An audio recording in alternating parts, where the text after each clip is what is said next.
It's Fan Fiction Friday. We're going to dive into your Mariners trade ideas coming up here on the Locked On Mariners podcast. Colby, hit it.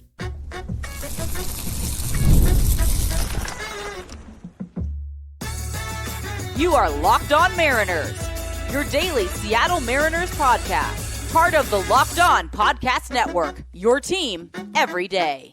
Ahoy, sailors. It is Friday, November 29th, 2024. This is Ty Gonzalez and Colby Patnode for the Locked On Mariners podcast, part of the Locked On Podcast Network, your team every day. It's Fan Fiction Friday. We'll be reading and grading your Mariners trade ideas on the 20/80 scale. The more the trades hit on things like creativity, uniqueness, and viability, the better the score. Before we get into your trades, shout out to our title sponsor today, Gametime. Download the Gametime app, create an account, and use the promo code LOCKEDONMLB, that's LOCKEDONMLB, for $20 off your first purchase. And if you want to hear from me and Colby even more and help support the show, check out our Patreon. All you have to do is click the link in the description of this episode. Hope you all had a happy Thanksgiving. Let's kick things off here on Fan Fiction Friday with a deal from Udonis Haslem, who I don't know if he listened to last week's episode because Colby went on a long rant about his target in this particular trade, Luis Arraez. It's Gregory Santos and Trent Thornton for Luis Arraez. It's going to cost, I think, $14 million is his projected ARB number. So you want to spend all of your money on a slap hitting first base only? Pass, hard pass. I can do that and get like a 65% discount just by signing Justin Turner. I'm fine. So I don't want Luis Arraez at all. I'm so out on that idea. I don't think he's very good. He won the batting title last year and had a 1.3 WAR to go for it. Who cares? If you're just hitting singles at first base, you're not that valuable. At Santos and Thornton, if they did that, I'd be like, okay, whatever, but you better have a lot more money than we kind of assume you do, because spending pretty much all of it on a guy who can only hit singles doesn't do it for me. So yeah, I'd much rather have the Nico Horner types if I'm going to spend $10+ million on one player. Not a fan of Arraez. Don't think he's a good target at all. The cost doesn't really matter. I don't think the Padres would do this, but the Padres, and I think we've talked about this in previous episodes, they're kind of in a weird spot because they apparently had to take out, I think the total was about $50 million in loans to make ends meet on the baseball operation front. And Major League Baseball was not too happy with the former owner, who is no longer with us.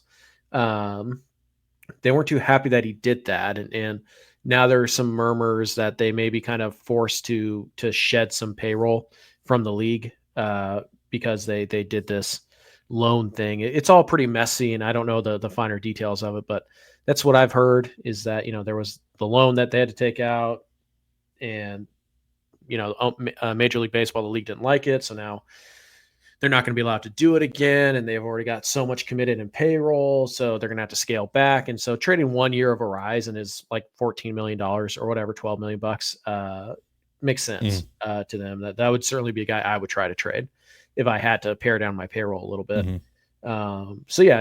The Padres are interesting. They do have a couple of pieces that would make sense for Seattle, but again, Seattle also has some money issues. So, it's kind of a tight fit, unfortunately. If you take money out of the equation, like, would I trade 2 relievers for Luis Arraez as much as I hate him? Sure. Would I spend my entire, available budget on Luis Arraez? No, absolutely not. So, tough trade to grade here. So I guess I'll just kind of go like 40, 35, 40. I don't know. Yeah. So let's assume that they have $60 million, like Adam Jude said, right? Roughly is what he said. Sure. So pretty much what you said. I mean, Arraez is someone that does one thing extremely well and a lot of things singles very poorly. So is that the guy that I want to spend pretty much the majority of my budget on? Is that the one guy? Like, if I'm going to spend money on one player this offseason, is Luis Arraez the guy that I want to spend all my money essentially on? Right. Like, I guess my question would be like, does Luis Arraez actually move the needle far enough? Like, if you acquire Luis Arraez and just get the band back together from last year, are you significantly better than you were? If he played third or second, then yes. But sure, he doesn't. He doesn't play second anymore. So, yeah, I think I would rather just sacrifice, 40 to 50 points of batting average to sign Justin Turner for like $6 million and then do something else at third, use the rest of my money to do other things at like second or third or in the bullpen or at DH or what have you. Because it's not Arraez versus Turner. It's Arraez versus Turner and what else you can get that you wouldn't be able to get if you just signed Arraez or traded for Arraez. Yeah. So, yeah, again, assuming that that's all the money that they have, then the answer is no for me on Arraez, just for what that would mean, taking on his money. But in a vacuum, Santos and Thornton for Arraez, I would do that. Don't know that the Padres would, but yeah. That's the other thing too, right? It's like I don't think the Padres would do that. So I don't know. This is probably like a 40 to me. I think that's the best I can give it. It's just like, I mean, again, if they end up being able to trade Luis Castillo, everybody's trade looks different, right? But we obviously can't assume that. And if it happens and we do another Fan Fiction Friday after that, then yeah, we'll obviously change the way we look at every single deal. But until a move actually happens, the roster based on how it is set up right now, I'm not interested in doing this deal unless the Padres are eating a significant chunk of the money. And at that point, it's going to cost you more and more and more. So it is a pass, not only because of the player, but also because of the situation that the front office has to deal with. Mm-hmm. Next trade here from Campbell, Mitch Haniger for Jeimer Candelario. So Candelario has 2 guaranteed years left. There's a club option for 2027 with a $3 million buyout. So you're on the hook for $30 million guaranteed with Candelario. Yeah. So this is an idea that I see a lot of when it comes to Mitch Haniger, is trading 1 year of Haniger for a much larger, well, not much, but for a longer contract, right? For 2 years, 3 years. Maybe a player that you think is like he's coming off of a bad year, but you think has a better chance of bouncing back than Haniger. And I do think that Candelario, there is a much better chance of him bouncing back in 2025 than Haniger. Also, play some third. Yeah, he can play at a couple of spots that you have a need at. Mm-hmm. I don't know. I'm a little hesitant on Candelario though, and generally I don't like the idea of trading 1 year of Haniger for 2 years or 3 years of a guy coming off of a bad year as well. Even if you do think there's a better chance of them bouncing back. Candelario is weird. Like, he had 2 really good years in Detroit. He had the really good bounce back year the year prior when he was in Washington and got traded to Chicago. But he didn't hit at Great American Ballpark, and that sends up some red flags for me. And if he doesn't bounce back, then I'm on the hook. I'm in the same position that I'm in right now with Haniger for at least another year. Plus, basically the same amount of money, because again, it's going to be, I think it's $12 million in 2026 plus the buyout, so $15 million. It seems like Haniger is like anywhere between 15.5 to 17.5. We're still not like completely sure about that, but yeah, I think I'd just rather eat it. I'd just rather eat Haniger's contract for the year and just wash my hands of that by the time 2026 rolls around. Right. Because you're not actually saving any money by making this trade. Because the salaries for this year, like, I don't know, maybe there's like $1 million difference or whatever. But then now you're committed to at least, $12 million the year after that you wouldn't be otherwise. So, kicking the can down the road without significant savings in year one kind of defeats the purpose. So like if both of these guys were on 1 year deals, then like, fine. Yeah, that makes sense for the Mariners. Does it make sense for the Reds? I don't know. Probably not. But this was a pretty common theme. I saw this in a lot of the trades submitted. And this is why I picked this one in particular. But just in general, if you guys are trying to salary dump or salary swap, you have to be careful here because it's highly unlikely that the Mariners' financial constraints will go away next offseason.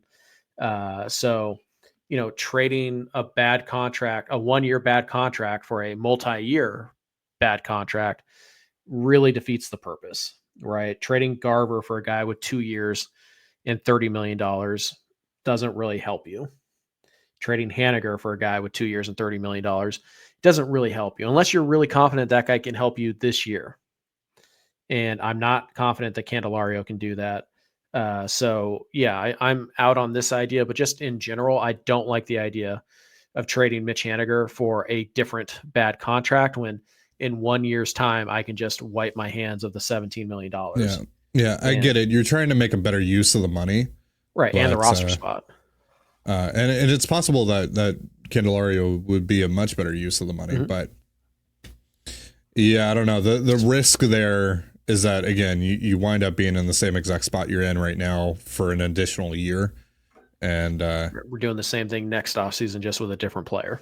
Yeah, and because that feels pretty real, that risk, I think I'm out. I'm just gonna eat the Haniger contract. Yeah, I would agree. Plus, I don't think the Reds would do this either. I don't think they view Haniger as a better bet than Candelario. But they might do it because they want to get out of the contract, the extra year of the contract. A year earlier. So, yeah, I think valuation-wise, this is probably like a 50. I think it's like fair. If both teams are trying to, the Reds are trying to save money for 2026. The Mariners are trying to get, out of this player who doesn't fit on this roster at all without spending significant prospect resources to get him off the roster. That's all fine, but it's the 2026 year where the Mariners basically have a high probability of doing the exact same thing again and again. That leads me to drop this down to like a 40. I'm not a fan of the idea of trading 1 year of Haniger for 2 years of somebody making Haniger money. I'm not interested in that. Yeah. So I'm going to give this a 35. Right. Unless I'm getting something else back. Like if it's Candelario but the Reds aren't going to do that. No. I know. And that defeats the purpose for the Reds. So, yeah. But yeah, like there are scenarios where you could trade Haniger for a guy making Haniger money over multiple years, but they almost always involve you getting something in addition to that player back. And that just kind of defeats the purpose for the other team. So I'd say it's unlikely. Mm-hmm. All right, we're going to be looking at more of your trades here in just a moment. But first, a reminder, this episode of the Locked On Mariners podcast is once again brought to you by Gametime. So I used to live in New Mexico, and down in New Mexico, there are 0 pro sports teams, and a lot of bands and artists that I listen to skip going there more often than not. So when I moved to Toronto, where there's a baseball team, a basketball team, a hockey team, even a soccer team, and there's great music being played every night in the city, I was right in my element. When I want to catch a ball game or my wife and I want to see a band, I always get my tickets through Gametime. And that was the case well before Gametime sponsored our network and before I even joined the network, because it is truly the best ticketing service out there, hands down. I truly believe that. And now it's getting even better thanks to Gametime Picks. Gametime Picks filters out the fluff to show you only incredible deals on great seats so you don't have to waste time searching through thousands of tickets. I can just go on the app, it'll show me the best deal right away, it'll show me the exact view I'll have, and most importantly, it'll tell me exactly what I'm going to pay with Gametime's all-in pricing, so there are no annoying little fees that pop up at the last second. Take the guesswork out of buying tickets with Gametime. Download the Gametime app, create an account, and use the promo code LOCKEDONMLB, that's LOCKEDONMLB, for $20 off your first purchase. Terms apply. Again, create an account and redeem promo code LOCKEDONMLB for $20 off. Download Gametime today. What time is it? Gametime. And you're listening to the Locked On Mariners podcast. Before we get back into your trades here on Fan Fiction Friday, Colby is going to give you one last reminder about our giveaway that's going to be ending over the course of the weekend. We'll be announcing winners next week. So, where do we stand, Colby? And, is there a chance that we might be able to give away even more stuff before the giveaway ends? I mean, there's a chance, but I'm not holding out much hope for these lazy people. But Sure. yeah, we're doing a giveaway, guys. You all know this by now, I'm sure. I hope. But yeah, today is the last video of our giveaway, which means this is the last video which you can enter to win some of my stuff and maybe, just maybe, some of Ty's stuff as well. Entering is very simple. All you have to do, subscribe to the YouTube channel, leave a comment on any of the videos from last week or this week. You can leave comments on every single video from the last 2 weeks, and those all count as one entry. And sometime next week, probably Tuesday, we will draw the winners and we'll announce them here on the show. What's already going to happen here is somebody is definitely going to walk away with this Mitch Haniger autograph card. Again, the glare, sorry. Somebody's definitely going to walk away with this Andres Munoz autograph card.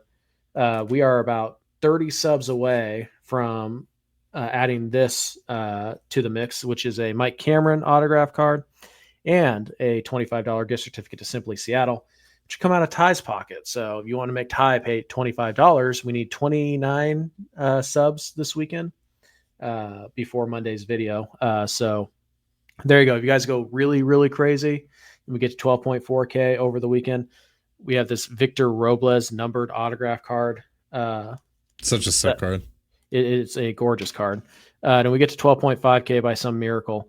I will give away this Cal Raleigh autograph card, and Ty will give you a $50 gift certificate to Simply Seattle, where you can cop some cool new swag. So, is that from Simply Seattle? This is from Simply Seattle. This is from Simply Seattle. So I might have to give me one of those. Yeah, they have a Seahawks one too, which is a little less audacious, but it's cool. So yeah, if you guys go crazy, Ty might have to give away $75 worth of Simply Seattle stuff, and I'll have to give away some cards from including a player that everybody claims to be their favorite, but our subscriber count sure doesn't seem to back that up. So I guess after hearing his top 5 favorite Thanksgiving foods, sure, maybe Sure. I'm just saying, like, it's really not that big of a deal for me because, oh no, I get to keep a Cal Raleigh and Victor Robles autograph card. Darn. I guess my collection just keeps getting better and better. Right. But yeah, so you guys have until technically Monday at midnight is the cutoff. So yeah, the drawing will be held on or about December 2nd. I'm thinking probably December 3rd, since Monday is already a very long episode for us. But anyways, yes, terms and conditions in the description down below. Again, subscribe to the channel, leave a comment on any of the videos from this week or last week. If you leave a comment on all the videos from the last 2 weeks, I believe you get 9 separate entries to try and win a couple of cards, and we'll see, maybe even some gift certificates. So it's all on you guys now. No pressure. Thank you, everyone who has entered, who's told a friend to come over and subscribe and leave a comment and all that good stuff. Continue to do so. We would never advocate for you making multiple accounts. That would be wrong. To the channel. That would be terrible. Yes. That would be the worst thing we could do. Do not do it. Yeah, totally. Also, hey, if you just listen to the show on podcast platforms, just head on over to YouTube, create an account, use a fake email. Who cares? Leave a comment and subscribe to the channel. I'm telling you, this Victor Robles card is beautiful. It's worth it. It's worth it. Yeah. All right, let's get back into your trades here on Fan Fiction Friday. Garrett has a deal here. It's a 3-team deal with the Phillies and the White Sox. Michael Morales, Ty Pete, Justin Crawford, and Mick Abel to the White Sox. Garrett Crochet to the Phillies, and Alec Bohm to the Mariners. So the important thing here is really it's Morales and Pete for Alec Bohm for the Mariners. Yeah. We got lots of 3-team trades in this week's. They are very hard to put together. They are very hard to put together. They're also pretty hard to follow because part of our criteria is like realism. And if there's another team, we have to consider, would they do this trade, right? So the 3-team deals, the more players you guys put in them, the harder they are for us to break down, which means it's harder for us. We only have 30, 35 minutes to break down as many trades as we can. So just a heads up in the future, if you're going to put in a 3-team trade, you really need to outline it very clearly And honestly, the fewer players, the more likely it is that you're going to get picked.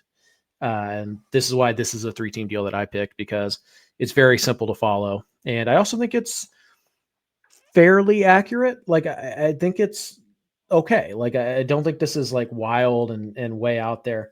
I have concerns about Bohm, mainly that he is coming off a career year, which he was a 3.5 win player. He's never even been a 2-win player before. And a big chunk of that increase in his value came off of vast improvement statistically, or using the metrics of his defense. In the past, he's been a well below average third baseman. This last year, he was a really good third baseman. And defensive metrics have a tendency to fluctuate in a 1-year sample size. So I'm a little concerned about Bohm, whether or not he can repeat that. Because if he's a bad third baseman, well, he's a pretty good hitter. He's not a great hitter. And if he's a bad third baseman, he's at most a 2-win player. Do I want to give up Ty Pete for a 2-win player? Like, not for 2 years of a 2-win player, and kind of expensive one too. Not really. I really like Ty Pete. But if the Mariners want to take a shot, if the Mariners want to take a shot on Bohm and it just costs them Pete and Morales, fine. Like, that is an appropriate price to pay for the risk, I think. Now the White Sox, they're getting Abel, who's his stock has it's dropped. It's died a lot. Yeah. So that leads me to, I don't know if this is going to be enough. I don't Crochet. Like Justin Crawford, really good prospect. I don't know if that's necessarily the headliner that the White Sox want back for Crochet. Right. I just wonder if the White Sox want like a pitching prospect in this deal. I don't know that Abel and Morales is going to be enough to overcome there not being like a blue chip pitching prospect in this deal, because Abel, that's what he was built up to be, but his stock has really tumbled. So I don't know if the White Sox think they can fix that or not. And that's kind of the big X factor here. How do the White Sox feel about Mick Abel? Because Crochet to the Phillies, it absolutely makes sense. Sure. And they want to trade Alec Bohm anyways. And we know that Dombrowski will be aggressive with the prospects. So I think the Phillies would do this. I think the Mariners would take a shot on Bohm at this price. I'm just not sure if Abel and Morales are good enough. I know Morales isn't enough alone to headline the pitching return for Chicago. But I don't know if the White Sox would view Abel as, still a big part of a trade return, because in this package, he kind of has to be viewed as like the second headliner, right? Well, and if you're the White Sox, aren't you going like, we want Andrew Painter? Yeah. Or nothing. Right. And if it's Painter and Crawford coming from the Phillies for Crochet, that's probably they could do that. Like that feels more like in the ballpark. But at that point, do the Phillies kind of go like, no, the Mariners and at that point, are the Phillies still trying to trade Bohm? Or they're like, yeah, we'll give you Painter and Crawford, but that's it. Like, that's all we're giving you, right. Crochet. I mean, it does feel like they really want to trade Bohm. Like, I'm at the point right now where I'd be pretty surprised if Bohm was with the Phillies next year. But are they going to trade Bohm for the sake of finishing off a Crochet deal separately, right? Yeah. And get more prospects for him. So yeah, it's a little bit of a balancing act here. Again, this is why 3-team deals are really difficult. I think you have two sides. Two of the 3 teams, I would say, yeah, they that feels like something they would do. I'm just not sure if the White Sox are getting enough for Crochet, because really it's Crochet is it. Like Robert, they really want to trade him, but also his value is tanked. So like, Crochet is the last huge piece the White Sox have to trade. So they're going to want to nail it. So I think they would hold out for Painter, and at that point, it doesn't mean that Bohm and the Mariners couldn't work out or the Phillies and the Mariners couldn't work out a separate trade, but. Yeah, so I'll give this a 50 3-team deal or hard, and I feel like you're in the ballpark for all 3 teams. So it just the Mick Abel thing makes it a little bit of a toss up to me for the White Sox. So I'll go 50, 55, somewhere in that range. I'll go 50. Yeah, it's pretty good. John Stanton hates the Mariners as a deal. It's also just a statement. The Mariners get Bichette from the Toronto Blue Jays for Mitch Garver, Tyler Locklear, and Jeter Martinez. So Garver's in here to offset some of the money from Bichette. Not all of the money, but most of it. Locklear and Martinez, to me, that's not enough of a return to the Blue Jays for them essentially eating the Bichette money. Right. Yeah, we talked about this back in October.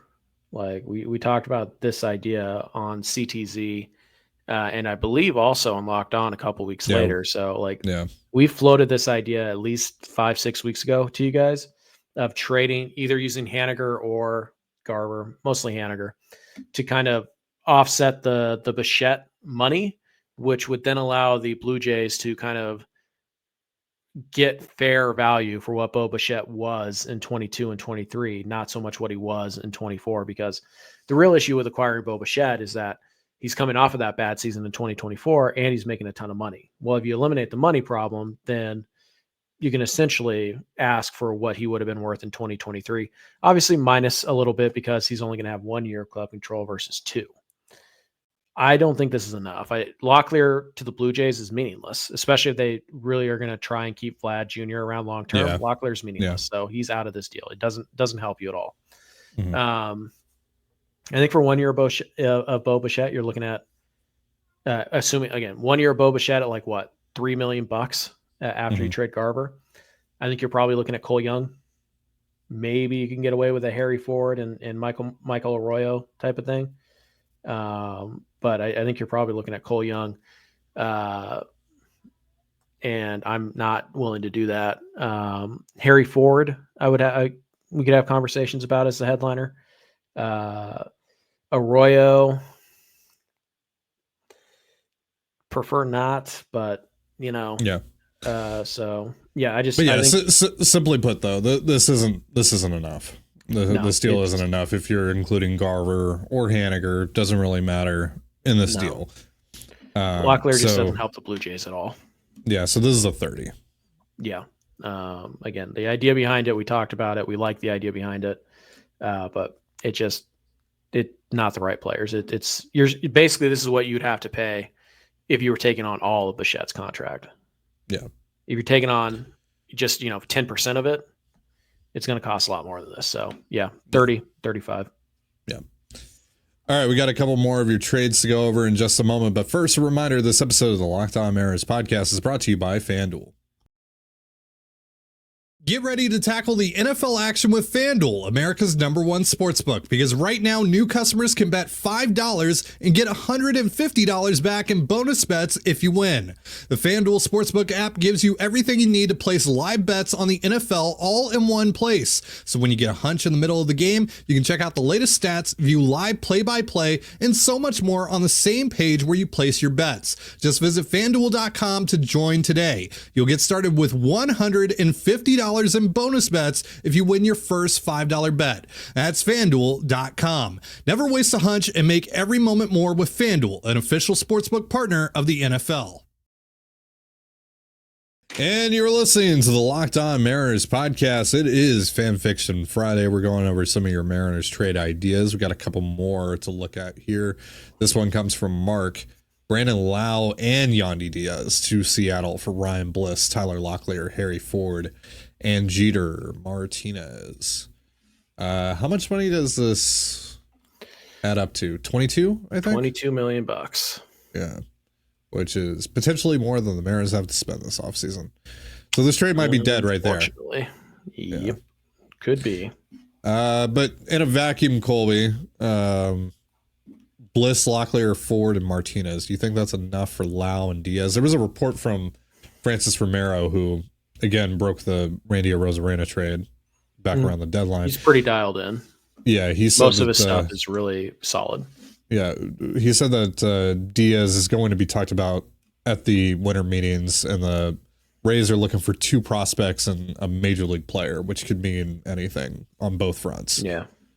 So throw in Lowe into the mix here. For those 4 guys, you think that gets it done? No, I don't think so. It's a little tough to say. Lowe has a option after this year. I think Diaz does as well, if I'm not mistaken. Yeah, I believe so. So I think they're both player option or team options as well. So yeah, you're getting potential club control here. You are solving first base and second base. One thing to keep in mind is that this makes Santana or Turner basically. You can't have Diaz and Santana and Turner on the same roster. They just don't fit together. Not with Haniger on the bench, not with Garver already on the bench, not with Rayleigh. It just doesn't fit that well. So if the Mariners really want to bring in that leadership thing and it's either Santana or Turner, they're not going to be interested in Yandy Diaz unless they can make another trade, which is possible. But yeah, Lowe, we talked a lot. Makes some sense at second base, could even fill in at third base. And Diaz, I think his bat would play really well in Seattle. But there are some factors to consider here. So yeah, not the least of which is the $22 million that this would add to payroll, which is apparently, more than the Mariners have to spend all winter. So yeah, if it's a major leaguer and 2 prospects for Diaz, then what we're talking about, maybe the Rays consider Locklear or Bliss to be a major leaguer. So it's, Locklear, Ford, and Jeter Martinez for Yandy Diaz in a vacuum. Yeah. I think I'd probably pay that. But then it's just Bliss straight up for Lowe. I'd pay it. I don't know if that's going to do the Rays any good because the Rays are pretty set with middle infielders, which is why they're, willing to trade some of their middle infielders. So if you added Gregory Santos, what do you think that does for the deal? Not much because you're still $5-6 million over budget, but taking the money out of it. Yeah. I probably feel like I feel like that probably works because he's definitely a major leaguer that the Rays would look at. So in a way, then it becomes Ford, Santos, and Martinez for Yandy, and then it's Bliss and Locklear for Brandon Lowe. It's pretty aggressive, but I think that's what it's going to take to get a deal like this done. And obviously it would take ownership opening up the pockets a little bit. So I feel like, it's not bad, but I feel like it's just a little bit off the mark. Yeah, so, I think you're a piece short. I think all the pieces involved are good and work. Sure. But I think you're 1.5 pieces short of the mark here. Depending on what the one piece is. Santos might be enough to bridge the gap entirely. Mm-hmm. Somebody like, Michael Morales probably isn't enough to bridge the gap, but maybe, who knows? Sure. I'd give this one a 45, I think, as it is right now. It's not out there, but the money is a factor here. The roster construction thing is a factor here with what they want to do with Turner or Santana. I'd prefer they just get the better hitter, which would be Yandy, but obviously they want to get one of those 2 leadership type of guys in here. So I'd say 45. Yeah. I'll go 50 on this. Yeah, it's good. It's solid. All right. Last deal of the day comes from Ian. Mariners get Gavin Lux from the Dodgers for Gregory Santos and Reed Van Scoter. Well, Van Scoter's meaningless in this deal, so you can lop him off. So it's Santos for Lux. Right. It's pretty interesting. Lux is a guy that, the baseball world has waited for a breakout for 4 years, and it's just never going to come. We just have to accept Gavin Lux is who he is, which is fine. Can play second base. That's obviously a position of need for the Mariners. He is pretty young, 27, just turned 27 last week. So, that obviously helps a little bit here. You're only getting in for 2 years. Santos has 4 years of club control left. So you are losing a little bit there just in terms of club control. Lux doesn't really slug. He's not a great defender at second. I think at best he's fringe average. In 2022, he was a 113 WRC plus. Missed all of 2023 with a torn ACL. Was ACL or ankle? Whatever. It happened in spring training. He missed all of ACL. Yeah. Then last year, first year back after, the year layoff, 100 WRC plus. He was a 1.5 win player. Defense suffered a little bit, which makes sense, coming off of a knee injury. So he might bounce back to average 251, 320, 383. Like at second base, that's fine. He walks a good amount, above league average, not insane, but career 9.7% walk rate, K rate 22.2%. I think that's right at major league average. There's not a lot of pop here. Career high 10 home runs. So yeah, it's Lux is fine. Santos probably carries a little more upside because Santos has a chance to be like a legit high leverage relief type. But obviously he's only done it once. There are injuries in his past. He's coming off of that year. The other thing to keep in mind here is that Lux is in arbitration. Again, you get him for 2 years. Santos isn't in arbitration yet. You get him for 4 years. So interesting deal, certainly. And Lux is kind of a popular like Mariners like trade target. And again, the idea that like, yeah, there's more in the tank with Gavin Lux, and it's like, cool. It's been 4 years. He's played parts or most of 4 seasons in the big leagues, and his career high in home runs is 10. He's not even hitting a ton of doubles either. He's not hitting for a super high average. Like, yeah, he's fine. Like Gavin Lux is a fine player. Santos, it's fine. If they make this trade, like I'm like, okay, that's fine. I'm conflicted on this deal. Same. For a multitude of reasons. Because like, I'm not sure if Santos is enough for the Dodgers for Gavin Lux. Mm-hmm. I'm not sure if I really want Gavin Lux. Like I get the idea behind it. Mm-hmm. There's some Brennan Rodgers vibes here, except, he's not a Coors Field merchant like Brennan Rodgers is. So. Yeah. So I'm just going to give this a 50. I don't really know how to feel about it. Yeah. It feels appropriately like, yeah. Look, if it like happened, on the one fine. hand, like, yeah, okay, I get it. You can see the vision. Like I'm not losing sleep over trading Gregory Santos to take a shot at second base. I'm not. No. And Lux is a very interesting shot, and there is upside there. Mm-hmm. I also don't necessarily know if the Dodgers would do this, considering the year that Santos is coming off of, and all the other reasons that you talked about. But we also can't say they definitely won't. Yeah. Because Lux is not really a key player for them. You know what? It's not provoking enough. 55. Sure. It's one of those deals where you're just like, it's the living embodiment of that like Larry David gif where he's like, like, yeah, like, fine, whatever. Like Lux is only going to make $2.7 million this year. So it's just $2 million for a potential second base option. And if you can figure something out with him, right? Like if you can unlock something, he's an average defensive second baseman who's a 115 WRC plus guy. It's probably a 3.5 win player, and you get him for 2 years. And even if he plays really well this year, because of the injury and because of where he's at in ARB, as an ARB2 guy, his ARB3 number is probably going to be $5-6 million at most. And that's if he has a good year. Like you might have a multi-year solution here at second base or third base, or you could trade him next winter if Cole Young's ready. So yeah, it's interesting. Mm-hmm. I'll go 55. All right, so that is going to do it for us. Thank you all for all of your trades. Really appreciate it. Again, hope you guys had a wonderful holiday. Barring the Mariners doing anything over the next 36-ish hours, that's going to wrap things up for the month of November for us. Should be a pretty interesting month of December here on the show. Could be very fun.